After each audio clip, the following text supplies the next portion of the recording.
클럽입니다. HLBSC E급 학술지인 TCR에 게재된 리보세라닙 난소암 병용 임상 이상 관련한 프로토콜 내용 한번 살펴봐 드리도록 하겠습니다. 자, TCR Translation Cancer Research 관련되는 부분에서 이번 이제 10월 31일에 볼륨 12권째 이제 이 부분들이 발표된다는 내용이거든요. 그래서 TCR 관련되는 부분을 좀 한번 검색을 해보면요. 트랜슬레이션 캔서 리서치 해가지고 출판 뭐 국가 이런 지역은 중국 대만 뭐 이런 쪽인 것 같아요. 이 저널 쪽에서 이제 보통 사이언스 시테이션 인덱스 이게 보통 많이 알려져 있죠. SC급 학술이라고 하는 말은 과학기술제 논문 색인지수라고 하는데요. 그래서 이 저널 자체가 기술적 가치가 높은 이제 논문들을 게재하면 그 저널에 이제 이런 어떤 기사들이 논문들이 이제 게재가 되면 상당히 이제 기술적 가치가 있는 부분이고, 여기 같은 경우는 이제 동료들이 이제 검증을 하는 피어 인정을 하면서 이제 올리는 거니까. 근데 여기 이제 익스펜디드가 돼 있으니까 이제 해외에서는 이제 이 부분들 그렇게 차이가 없습니다. 국내에서는 이제 SCI급하고 SCE급하고 좀 차이를 둡니다만, 그래도 나름 이제 기술적 가치가 있는 어떤 저널에 이제 이 부분들이 게재되었다, 이렇게 이해를 하시면 될 것 같습니다. 그래서 이제 임상 관련되는 프로토콜이 이제 상당히 좀 중요한데요. 임상 디자인은 이제 어떤 임상 대상자를 통해서 어떤 용량과 어떤 임상 디자인을 통해서 하느냐에 따라서 임상 결과가 달라지지 않습니까? 그래서 보통 이제 프로토콜이 어떻게 되느냐가 굉장히 임상 성공률에서 중요하고 그 회사들의 능력을 알 수 있는 어떤 부분이다, 이렇게 이해를 하시면 돼요. 여기서 이제 프레이즈 2니까 이제 임상 이상일 거고요. efficacy 뭐 이거는 이제 유효성, safety 안전성 관련되는 부분이고, 이게 파마 코키네틱스, 용어 좀 어려운데 약동학입니다. 약이 이제 몸 안에 들어가게 되면 흡수되고 분포되어서 배출되는 과정에서 보통 이제 약물의 어떤 이제 농도를 통해 가지고 이 약의 어떤 뭐 효율적인 부분들을 이제 수학적으로 나타내는 부분들이거든요. 그래서 이제 아파티닙은 리보세라님이라 보시면 되겠죠. 그래서 리보세라님에다가 에포포시드, 요걸 조금 한번 살펴보면요. 에포포시드 관련되는 부분들은 보통은 이제 이 주사제입니다. 근데 여기는 보통 이제 주사제를 이제 경구용으로도 바꾸어서 캅셀제로도 좀 바뀌어 있어요. 그래서 여기서 보면 이제 캅셀 관련되는 부분으로 이제 경구용으로 투여하는데, 이런 에포포시드 관련되는 부분들은 세포독성 항암제입니다. 그래서 리보세라닌과 세포독성 항암제 병용에다가 벌스스, 그러니까 비교는 이제 리보세라님 이제 혼자 이렇게 투했을 때 대비해서 세포독성 항암제를 얹어가지고 했을 때 이걸 좀 비교하는 거죠. 자, 플래티넘 레지던트 리커런트 오베리언 캔서, 그러니까 오베리언 캔서 같으면 난소암이죠. 이 백금계 이제 저항성이란 말은 이제 백금계 이제 세포독성 항암제를 많이 쓰이고 있죠.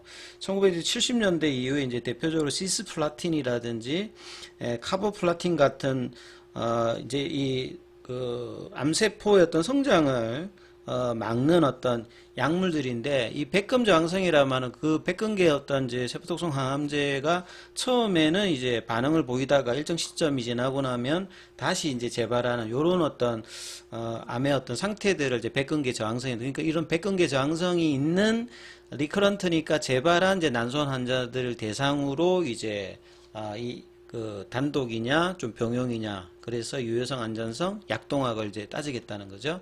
그래서 프로토콜 오브 이제 멀티 센스니까 여러 곳에 하는 겁니다. 여기 보면 이제 중국 쪽에서 13개 사이트인가요? 거기서 이제 하는 거고, 오픈라벨은 임상 이제 참여자나 이제 임상의들이 이제 어떻게 이제 하는 거를 이제 둘 다 아는 겁니다. 그 다음에 랜더마이저 같은 경우에는 어떤 사람이 이제 리보세라닌과 아토포사이드를 하는지 아니면 리보세라닌만 단독으로 하는지, 이런 것들이 무작위로 이제 된다는 말이고요. 자, 밑에 보시게 되면 항서제약 관련되는 부분이 나와 있으니까 한번 항서제약 중심으로 이제 돌아가는 임상이다, 이렇게 보시면 될 것 같아요. 자, 백그라운드 관련되는 부분을 살펴보면 현재 이제 선호되고 있는 단일 관련되는 부분들은 이제 비백금계 관련되는 이제 세포 독성 항암제, 혹은 이제 컨비네이션 병용 관련되는 부분에서 이제 아바스틴 관련되는 부분들을 병용하는 어떤 부분인데, 여기 보시게 되면 반응 같은 경우가 좀 낮다는 거죠. 반응률이 좀 낮다는 거죠. 반응률이 좀 낮다는 말은 반응률을 올리는 어떤 부분이 중요하겠죠. 반응률이라고 하는 게 보통 이제 뭐 데이터로 보면 뭐 CR이라든지 PR이라든지 SD라든지 이런 부분들이라든 데이터가 좀 낮다는 소리겠죠. 자, 모데스티니까 이 생존율 관련되는 부분을 아주 좋게 올리는 게 아니라 베네핏은 있습니다만 그렇게 좀 마일드한 어떤 형태의 그 베니트 있는 상태겠죠. 그래서 이런 어떤 상태니까 좀 더 이제 효과적인 치료법 방법이 이제 필요한 어떤 상태죠. 이런 어떤 배경 속에서. 그래서 이전에 이제 이상 관련되는 부분 이전에 보면 리보세라님에다가 에토포시드 관련되는 부분을 해보니까 프라미싱한 이제 유효성 관련되는 부분, 데이터로 이제 이런 부분이 나왔다는 소리겠죠. 그리고 받아들일 만한 안전성 관련되는 부분들이 나왔다. 그래서 이번에 싱글암 이제 디자인을 통해서 리보세라님 관련되는 부분들이 여전히 뭐 중요한 부분들을 필요한 부분들인 것들을 뭐 이렇게 나타내는 임상 과정이라고 봐야 되겠죠. 그래서 이번에는 54명의 성인 환자들을 대상으로 해서 중국 쪽에서 15곳에서 이제 이 부분들이 이제 임상 대상자들을 이제 뽑는 거죠. 그러니까 프로토콜을 이렇게 짜서 환자들을 이제 모아가지고 이제 진행해야 되니까 향후에 이제 임상이 이제 개시되고 완료되려면 시간이 많이 걸리겠죠. 그 다음에 이제 보시게 되면 이전에 이제 뭐 티로신키나제 억제제라든지 에피토사이드 관련되는 부분을 처방을 이제 미리 한 사람들은 제외하고 이제 임상 대상을 이제 뽑습니다. 그래서 리보세라닉 같은 경우에는 이제 하루에 한 번씩 경구용으로 받는 거고, 에토포시드 관련되는 부분은 여기도 이제 경구용으로 이제 처방받는 거죠.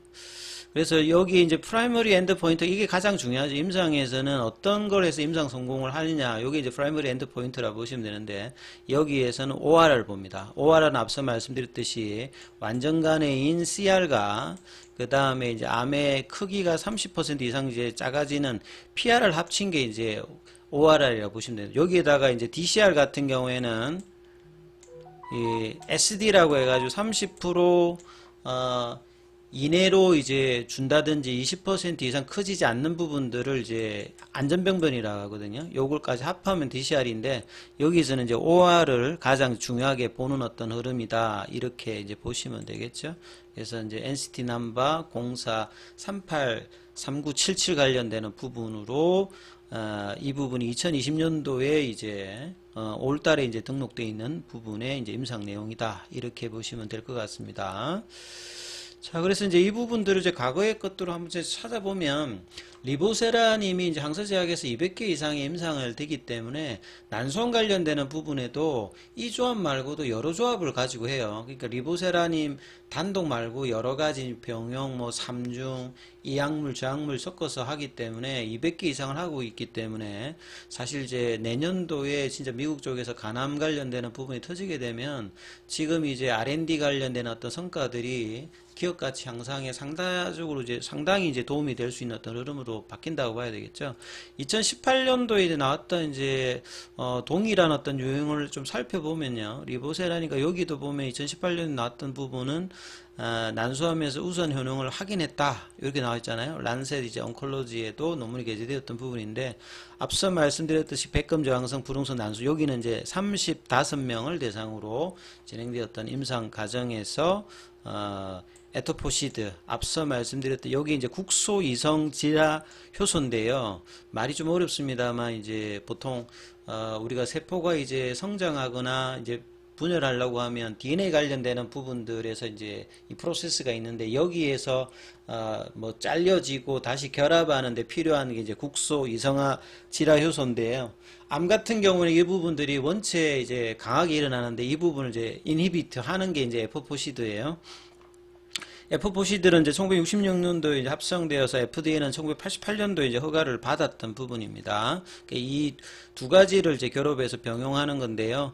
앞서 말씀드렸듯이 F4C가 처음에는 이제 이게 주사형인데 경구용으로 이제 치료가 되고 있기 때문에 둘 다 이제 경구용이니까 환자 입장에서는 병원에 이제 입원해서 하지 않아도 3주에 한 번씩 이제 병원을 방문하는 형식이니까 임상이라든 나중에 이제 그 승인됐을 때 환자들의 어떤 삶의 질 개선 효과가 상당히 뛰어난 어떤 부분이겠죠. 그리고 이제 데이터 관련되는 부분에서 PR이 54%, SD가 31%니까 DCR 관련되는 부분들이 무려 85%가 나왔어요. 그러니까 이 SD까지 넣어가고 그 다음에 ORR 관련되는 부분들은 CR에다가 그 CR이 없기 때문에 이제 뭐 PR이 54%가 그대로 있는 것 같아요. 그러니까 완전간에 관련되는 부분은 안 나타난 것 같고 PFS 값이 이제 8.7개월이다. 암이 이제 재발하는 부분이 있잖아요. 암이 재발하는 부분까지는 이제 8.1개월. 그래서 이제 F4CD 단독에 했을 때의 DCR 관련되는 ORR 관련되는 27%보다는 엄청 이제 높죠. 그래서 리보세라님을 얹어서 했던 병용 관련되는 부분이 상당히 이제 뭐 높았던 어떤 반응의 어떤 흐름이 있다. 그래서 이제 비교 대상이 될 수 있는 게 직접적인 비교는 아닙니다만 이제 아바스틴과 이 항암 항요법 관련되는 부분에서 여기 이제 객관적 반응률이 27.3이니까 54%에 비해서 좀 낮잖아요. 그 다음에 PFS 값도 6.7개월이니까 이 리보세라니까 이제 F4CD 관련되는 부분들의 어떤 데이터가 이 당시에도 좀 높게 나왔단 말이죠. 그래서 이 아바스틴과 항암요법 관련되는 부분들이 이제 난소암 이제 2차 표준 치료제로 되어 있는데 2차 표준 치료법에 비해서 이 임상의 결과가 데이터가 좀 우수했던 부분들이 그 당시 2018년도에도 좀 나왔던 부분이에요.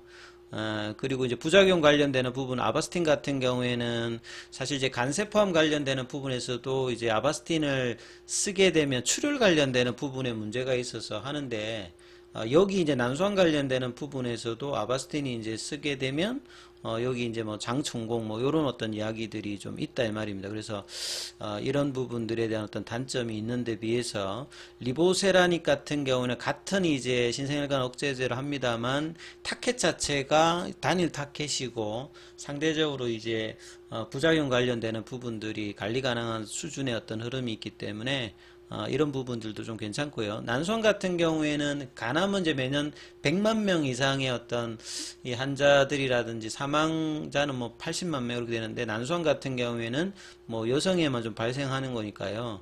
매년 뭐 한 20만 건 정도, 사망자는 10만 건 정도 내의 어떤 흐름을 하고 시장 규모는 이제 뭐 한 뭐 5조대니까 상당히 뭐 중요한 부분이겠죠. 결과적으로 이 내년도 이제 진짜 리보세라님과 캄넬리주맘의 이제 간암 관련되는 부분이 최종 승인이 되고 상업화가 된다라고 하면 이 막대한 어떤 항서제약이 진행하고 있는 이 파이프라인 임상 관련된 어떤 데이터로 이상만 어느 정도 괜찮으면 많은 어떤 이제 글로벌 3상으로 진행할 수 있는 어떤 이제 기회가 되기 때문에 기업 가치 어떤 정대에도 상당히 뭐 유리한 어떤 부분에 입장으로 서게 된다 이렇게 보여집니다. 아무튼 좀 선전의 어떤 기대감을 가지면서 주가에도 이제 긍정적인 흐름이 나오기를 좀 기대해 보도록 하겠습니다. 여기까지 하겠습니다.